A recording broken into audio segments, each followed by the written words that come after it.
Hello everybody.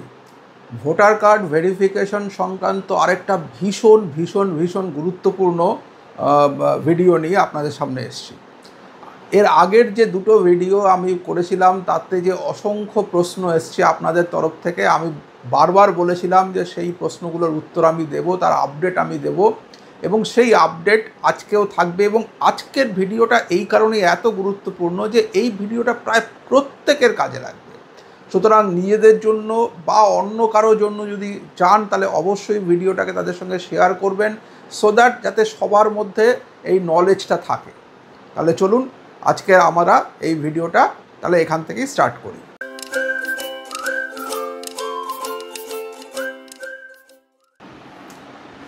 এইখানে হচ্ছে আমাদের যে কোশ্চেনগুলো আমরা পেয়েছি তার কিছু কিছু কোশ্চেন আমি এখানে নিয়ে এসেছি। আমরা একটা একটা করে কোশ্চেনের উত্তর দেব। প্রথমে যে কোশ্চেনটা নিয়ে আমরা কথা বলবো সেটা হচ্ছে যে এই যে জিতেন্দ্র লাল ঘোষ 9230 উনি একটা প্রশ্ন করেছেন যে প্রত্যেককে কি ফর্ম ফিল আপ করতে হবে, মানে এটাই বলতে চাইছেন প্রত্যেককে কি ফর্ম ফিল আপ করতে হবে। প্রশ্নটা খুব ছোট্ট কিন্তু ভীষণ ভীষণ ভীষণ গুরুত্বপূর্ণ। আপনাদের বলি, যারাই ভারতবর্ষের ভোটার তাদের প্রত্যেককে এই ফর্ম ফিল আপ করতে হবে। যখন যে রাজ্যে হবে তখন সেই রাজ্যের যারা ভোটার তারা করবেন, কিন্তু এই ইন্টেনসিভ স্পেশাল ইন্টেনসিভ রিভিশন সেটা কিন্তু গোটা ভারতবর্ষ জুড়েই হবে, এরকমই নির্বাচন কমিশন অলরেডি বলেছে। আপনারা ভোট দিতে যান বা না যান, এই ফর্ম ফিল আপ করাটা কিন্তু ভীষণ গুরুত্বপূর্ণ। কারণ এই যে স্পেশাল ইন্টেনসিভ রিভিশন সেটা পশ্চিমবঙ্গের আগে হয়েছিল 2002 সালে, লিস্ট পাবলিশ হয়। আপনারা যদি এই সংক্রান্ত আরও ডিটেল জানতে চান, প্লিজ পুরনো ভিডিও দুটো যদি এখনও না দেখে থাকেন তাহলে দেখে নিন, তাহলে আপনাদের টোটাল কনটেক্সটটা বুঝতে অনেক সুবিধা হবে। এবারে এই যে ভোটার লিস্ট ভেরিফিকেশনের কাজ, যেটা স্পেশাল ইন্টেনসিভ রিভিশন, সেটা 23 বছর পর শুরু হচ্ছে। এবং দেখুন, এই 23 বছর পর যে শুরু হচ্ছে, তখন নির্বাচন কমিশন বলছে যে এর আগের যে স্পেশাল ইন্টেনসিভ রিভিশন হয়েছিল, অর্থাৎ 2002 সালে যে ভোটার লিস্ট পাবলিশ হয় ওয়েস্ট বেঙ্গলের ক্ষেত্রে, সেই ভোটার লিস্টটাই কিন্তু বেস ধরে আমরা এগোবো। অর্থাৎ ওই ভোটার লিস্টে যাদের নাম ছিল তাদের আর আলাদা করে কোনো ডকুমেন্ট জমা করতে হবে না, তারা কিন্তু অটোমেটিক্যালি এই ইস্যু বৈধ বলে বিবেচিত হবেন। এখন যদি আপনারা সেই সময় বিভিন্ন কারণে, সেটা আলস্যের জন্য হোক বা জেদ করে হোক, আপনারা যদি ওই সময় ভোটার লিস্ট ভেরিফিকেশনের সময় নামটা না দিয়ে থাকেন, তাহলে দেখুন আজকে আপনাদের আবার নতুন করে দিতে হচ্ছে। 23 বছর পর সেই পুরনো কাগজপত্র আবার নতুন করে খোঁজাখুঁজি করতে হচ্ছে। সুতরাং এই বছর যখন এটা ঘটবে তখন অবশ্যই প্রত্যেকে ফর্ম ফিল আপ করবেন। প্রত্যেক ভোটার বা যারা নিজেকে ভোটার মনে করছেন তাদের প্রত্যেককে এই ফর্মটা ফিল আপ করে জমা দিয়ে দেওয়াটা জরুরি। তাতে করে ভবিষ্যতে অন্যান্য প্রবলেমের থেকে আপনারা সিকিওরড হয়ে যাবেন। সুতরাং এই প্রশ্নটা ছোট্ট হতে পারে কিন্তু প্রশ্নটা ভীষণ গুরুত্বপূর্ণ। প্রত্যেককেই ফর্ম ফিল আপ করতে হবে এবং ফর্ম ফিল আপ করবেন, প্লিজ, এটা অনুরোধ রাখছি। এবং এই ব্যাপারে অন্যান্যদেরও অ্যাওয়্যার করুন যে এই ফর্ম ফিল আপ করাটা কতটা জরুরি। কারণ এইটা যদি একবার ফর্ম ফিল আপ করে আপনি এই 2026 ভোটার লিস্ট পাবলিশ হবে বলে ধরে নেওয়া হচ্ছে, সেই লিস্টে যদি একবার নাম ঢুকিয়ে ফেলেন, তারপরে তাহলে পরে এর পরের যে স্পেশাল ইন্টেনসিভ রিভিশন, যেটা হয়তো আজ থেকে 20 বছর পরে হতে পারে, 25 বছর পরে হতে পারে, 15 বছর পরে হতে পারে, বা যদি এনআরসি একটা হাওয়া আছে, যদি ওইটাও ঘটে, তাহলে পরেও আপনারা কিন্তু এই কাজটা করে রাখলে পরে নিজেদেরকে সম্পূর্ণভাবে বিপদমুক্ত রাখতে পারবেন, সম্পূর্ণভাবে বিপদমুক্ত থাকবেন। আচ্ছা, এরপরে আরেকটা আমরা কোশ্চেনে যাই। আরেকটা কোশ্চেন নিয়ে করেছেন ইন্দ্রাণী প্রামাণিক। ইনি বলছেন, if Aadhaar card is not valid for this purpose, then why Aadhaar number required to mention in form, and this option provided by ECI, is this not misleading? খুব গুরুত্বপূর্ণ একটা কথা বলছেন যে আধার কার্ড বলছে প্রমাণ হিসেবে, মানে নাগরিকত্বের প্রমাণ হিসেবে বৈধ নয়, অথচ আধার নাম্বার ফর্মে ফিল আপ করতে বলছেন। Election commission. তাহলে এই দুটো কি মিসলিডিং নয়? মানে ব্যাপারটা কেমন কন্ট্রাডিক্টরি লাগছে না এই কোশ্চেনটা? তো এইটার উত্তরে বলি যে আপনাকে বুঝতে হবে, আপনাদেরকে বুঝতে হবে যে আধার নাম্বার হচ্ছে আপনাকে শনাক্তকরণের জন্য লাগে, শনাক্তকরণ, আপনার পরিচয়পত্র, কিন্তু নাগরিকত্বের প্রমাণপত্র নয়। আধার কার্ড কিন্তু যারা ইন্ডিয়ান সিটিজেন নয়, কিন্তু ভারতবর্ষে অর্থাৎ ভারতের নাগরিক নন, কিন্তু ভারতে বসবাস করেন, তারাও কিন্তু তাদেরও আধার কার্ড বা প্যান কার্ড থাকতে পারে। তাদের প্যান কার্ড, ধরুন বাইরের দেশ থেকে এসে কেউ ভারতবর্ষে ব্যবসা করছেন, তাহলে তার প্যান কার্ড লাগবে, কারণ তিনি এখানে রোজগার করছেন, সেই অনুযায়ী তাকে ট্যাক্স দিতে হয়। ঠিক একই রকমভাবে আধার কার্ড হচ্ছে অ্যাকচুয়ালি ইলেকশন কমিশনের যে ভোটার কার্ড, সেই ভোটার কার্ডের তো বায়োমেট্রিক তথ্য আগে ছিল না। বায়োমেট্রিক তথ্যটা অর্থাৎ আপনার আঙুলের ছাপ, চোখের মনির যে এই রেটিনার যে ডেটা, সেইগুলো কিন্তু আধার কার্ডের মধ্যে জমা করা আছে। সুতরাং আধার কার্ডটা চাওয়া হয় এই কারণে, যাতে আপনি একাধিক জায়গায় যদি আপনি ভোটার লিস্টে নাম তুলতে চান এবং সেখানে যদি ডুপ্লিকেট আধারও দেন, তাহলে পরেও ধরা পড়ে যাবে ওটা ডুপ্লিকেট। আর যদি সেম আধার দেন, তাহলে আইডেন্টিফাইড হয়ে যাবে যে একই লোক দু জায়গায় নাম তুলছে। এই আইডেন্টিফিকেশনটা করার জন্য আধারের নাম্বারটা চাওয়া হয়। এখন সেই কারণে আধারের নাম্বার মেনশন করতে বলেছে ইলেকশন কমিশন, কারণ আধার এবং ভোটার লিঙ্কও রয়েছে, যেটা আপনাকে শনাক্তকরণ করার জন্য জরুরি। কিন্তু আধার কার্ডেই পরিষ্কার লেখা আছে যে এইটা নাগরিকত্বের প্রমাণ নয়, কারণ যারা ইন্ডিয়ান সিটিজেন নয় অথচ ইন্ডিয়াতে রয়েছে, অর্থাৎ ভারতবর্ষের নাগরিক নন কিন্তু ভারতবর্ষে আছেন, তাদেরও কিন্তু আধার কার্ড থাকতে পারে। প্রদীপ দাস ইনি একটা কোশ্চেন করছেন যে দাদা, ব্যাংক অ্যাকাউন্ট পাসবই, ব্যাংক অ্যাকাউন্ট চেক বই, পোস্ট অফিস পাসবই বা এলআইসি সার্টিফিকেট থাকলে হবে কি, একটু বলবেন। যদি এরকম কোনো পাসবই আপনি দেখাতে পারেন যে পাসবইটা 1987 সালের আগে আপনি করেছিলেন, তাহলে সেটা চলবে। যদি এরকম কোনো এলআইসি সার্টিফিকেট থাকে যেটা ওই 87 সালের আগে, মানে 1/7/87 আগে যদি হয়ে থাকে, তাহলে সেটা চলবে। অর্থাৎ এই ব্যাপারগুলো চলবে যদি সেটা ওই 1987 সাল বা 1/7/87 একটা পার্টিকুলার ডেট তার আগের যদি হয়ে থাকে। তাহলে এই কোশ্চেনটারও আমি অ্যান্সার করে দিলাম। এইবারে আরেকটা কমেন্টে আসি, মানে কোশ্চেনে আসি। এটা করেছেন, নাম নেই, মাচ মেনি মোর বলে একজন 9427, উনি তার নাম এখানে দেননি। তো উনি বলছেন এই কমেন্টটায় উনি বলছেন 1988 বার্থ, 4 পাস, 2002-এর পরের ভোটার, বাবা মা নেই, লোনের দায়ে বাড়ি বিক্রি হয়ে গেছে, ভাড়া বাড়িতে বসবাস, ভ্যান চালাই, আমি কি ভারতীয় নাগরিক? কোশ্চেনটাকে ভালো করে শুনুন। 1988-তে জন্ম, মানে 87-র পরে, 4 পাস অর্থাৎ মাধ্যমিকের অ্যাডমিট কার্ড বা ওই ধরনের কিছু নেই, 4 পাস করেছি।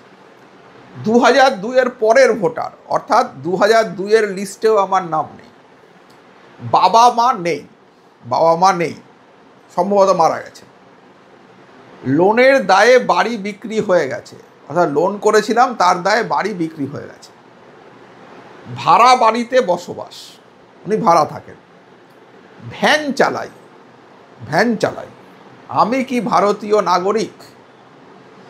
এই প্রশ্নটা শুনে যেন মনে হচ্ছে যে প্রশ্নটা ঠিক ওনার প্রশ্ন নয়, উনি একটা পরীক্ষা নিতে চাইছেন।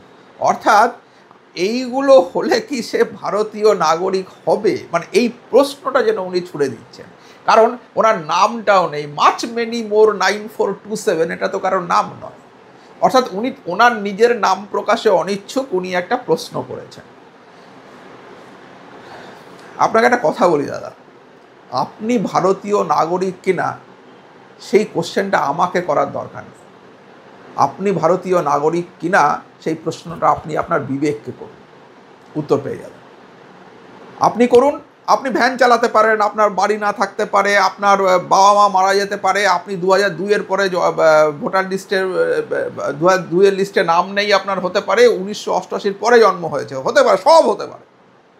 তারপর নিজেকে প্রশ্নটা করুন যে আমি কি ভারতীয় নাগরিক সত্যি সত্যি, দেখবেন উত্তর পেয়ে যাবেন।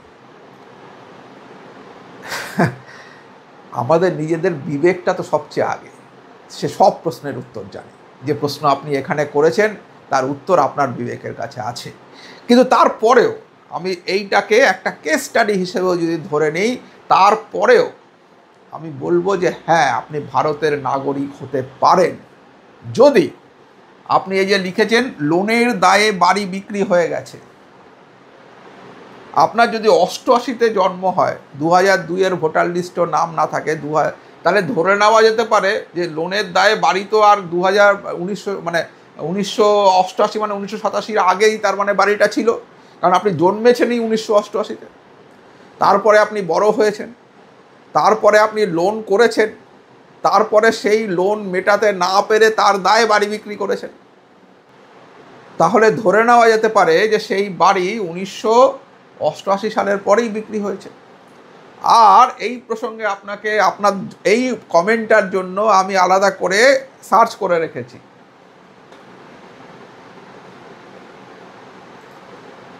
দেখুন, পশ্চিমবঙ্গে যে জমি বাড়ি বিক্রির যে রেজিস্ট্রি হয়, সেই রেজিস্ট্রিতে এখন অনলাইন, আপনারা সবাই জানেন, এবং অনলাইনেই সার্টিফাইড কপি পাওয়া যায়। এবার সেই সার্টিফাইড কপি 1985 সাল থেকে এই অনলাইন ডিজিটালি পাওয়া যাবে। 1985 সালের আগেরও পাওয়া যাবে, কিন্তু সেটা ফিজিক্যাল নিতে হবে, কিন্তু 1985 সালের পর থেকে ডিজিটাল পাওয়া যাবে। অর্থাৎ আপনার এই কেসটা যদি আমি একটা কেস স্টাডি হিসেবেও ধরি, তাহলে পরেও এই যে লোনের দায়ে আপনি বাড়ি বিক্রি হয়ে গেছে বললেন, এই লোনের দায়ে বাড়ি বিক্রি হওয়ারও তো প্রমাণ আছে আপনার কাছে, কারণ বিক্রি করেছেন, রেজিস্ট্রি করেছেন।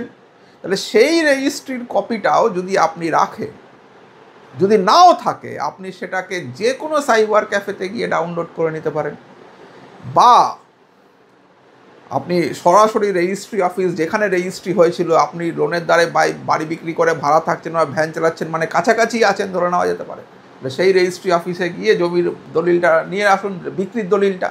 এবার বিক্রির দলিলটা হলেও সেখানে লেখা থাকবে যে ওই বাড়িটা কার ছিল, তাহলে সেইটাও আপনি কিন্তু প্রমাণ হিসেবে দিতে পারেন। মাথায় রাখতে হবে যে এই যে জমির দলিল বহুদিন আগেরই, এইগুলোকে ম্যানিপুলেশন করা সম্ভব নয়, কিন্তু ভোটার কার্ড, আধার কার্ড, প্যান কার্ড, এগুলো ম্যানিপুলেশন করা সম্ভব। সেই কারণে এইটা কিন্তু প্রমাণ হিসেবে গণ্য হবে। সুতরাং আপনার যে কোয়ারিটা ছিল, যদিও সেটাকে আমি কোয়ারি বলবো না, মানে টেস্ট বলবো, আমার পরীক্ষা বলবো, আমি জানি না, কিন্তু ঘটনা হচ্ছে এটাই যে এই ব্যাপারগুলো থাকলেও, এই যে আপনি লোনের দায়ে বাড়ি বিক্রি হয়ে গেছে বললেন, এইখানেই লুকিয়ে আছে আপনার নাগরিকত্বের প্রমাণ। তাহলে খুঁজে নিন। এখানে মিস্টার হ্যাপি লাইফ এইটাও নাম দিতে চাননি, কিন্তু কোশ্চেন করেছেন, what about minor spelling mismatch like Mondal and Mondal. এগুলো খুব বড় ব্যাপার নয়, এগুলো কিন্তু আপনার তার জন্য কোনো অসুবিধা হবে না। খুব বেশি হলে আপনাকে হয়তো বলবে একটা এফিডেভিট জমা দিতে, আপনি সেটা দিলেই হয়ে যাবে। কিন্তু এইটা আপনার নাগরিকত্ব প্রমাণে কোনো বাধা হয়ে দাঁড়াবে না, কারণ এটা সবাই জানে যে যখন এন্ট্রি করা হয়েছিল ভোটার লিস্টে, তখন স্পেলিং মিস্টেক হয়ে থাকতে পারে, সুতরাং তাতে অসুবিধে হবে না। আচ্ছা, এবারে আরেকটা কোশ্চেন আছে, জুয়েল দেবনাথ, উনি বলছেন এত কিছু বলতে হবে না, শুধুমাত্র বাংলাদেশের হিন্দু বা শরণার্থীদের ব্যাপারে বলুন, আর কোনো প্রশ্ন থাকবে না। আপনারা যদি বাংলাদেশের হিন্দু বা শরণার্থী হয়ে থাকেন, তাহলে অ্যাকর্ডিং টু দ্য ল আপনি সেইভাবে কাজ করুন, আমার মনে হয় তাতে আপনার প্রবলেম সলভ হবে। এই ব্যাপারে মানে আপনার ভোটার কার্ড ভেরিফিকেশনের ক্ষেত্রে এই ব্যাপারে আমার কিছু বলার নেই, কারণ এটা সম্পূর্ণ ডিফারেন্ট একটা অ্যাসপেক্ট। যদি আমরা ভবিষ্যতে এই ধরনের অনেক কিছু পাই এবং সেই ধরনের অন্য কোনো ভিডিও নিয়ে আসি, সেখানে আমি ডিটেলস এই ব্যাপারে আলোচনা করব, কারণ আমি হঠাৎ করে কোনো একটা ব্যাপারে দুম করে আলোচনা মানে করার পক্ষপাতী নই। এই বিষয়ে আমাকেও জানতে হবে, বুঝতে হবে, আমাকে রিসার্চ করতে হবে, এবং তারপর আমরা সেই ব্যাপারে আপনাদের সঙ্গে আলোচনা করতে পারব। তাহলে এই বেশ কিছু কমেন্টের উত্তর আমি দিলাম, আরও কমেন্টের উত্তর আসবে। বিভিন্ন ধরনের প্রশ্ন আপনাদের তরফ থেকে আছে, যেন আমরা প্রথম দিকে সেই কমেন্টগুলোরই উত্তর দিচ্ছি বা সেই প্রশ্নগুলোর উত্তর দিচ্ছি যে প্রশ্নগুলো আপনারা অনেকে করেছেন। তার মানে এইটা অনেকের জন্য জরুরি, এবং বিশেষ করে প্রথম প্রশ্নটা এটা সবার জন্য জরুরি। সবাই কিন্তু অনুগ্রহ করে ফর্মটা ফিল আপ করবেন। আপনারা ভোট দিতে যান বা না যান, এই ফর্ম ফিল আপটা কিন্তু প্রত্যেক ভারতীয় নাগরিকের জন্য ভীষণ জরুরি। এই কথা বলে আজকের এই ভিডিওটা আমি এখানেই শেষ করছি। সবাই ভালো থাকবেন, সুস্থ থাকবেন। আর এর পরের আরও কিছু ভীষণ ভীষণ গুরুত্বপূর্ণ প্রশ্ন নিয়ে আসছে পরের ভিডিওতে। সেই জন্য প্লিজ চ্যানেলটাকে সাবস্ক্রাইব করে বেল আইকনটা প্রেস করে রাখুন, যাতে যখনই এই ধরনের গুরুত্বপূর্ণ ভিডিও আমরা নিয়ে আসব আপনারা সঙ্গে সঙ্গে নোটিফিকেশন পান। তাহলে আজকের মতন বিদায় নিচ্ছি, বাই।